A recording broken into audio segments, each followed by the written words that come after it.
Sì, oggi siamo in BVR Banca Veneto Centrale,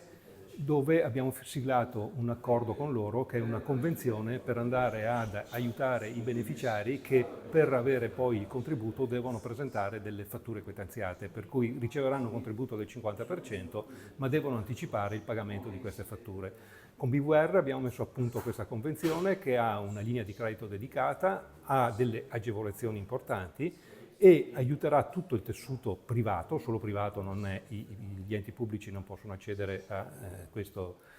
questa convenzione e avranno questo aiuto importante. Credo che questa sia una grande sensibilità che BVR Banca ha dimostrato nei confronti del territorio, ricordando anche che è l'unico istituto di credito che è socio del GAL Montagna Vicentina ed è anche il nostro tesoriere. Quando assieme al Presidente e alla direzione abbiamo pensato di mettere in campo questa iniziativa, abbiamo trovato subito una risposta da parte loro e oggi siamo arrivati alla sigla di questa convenzione.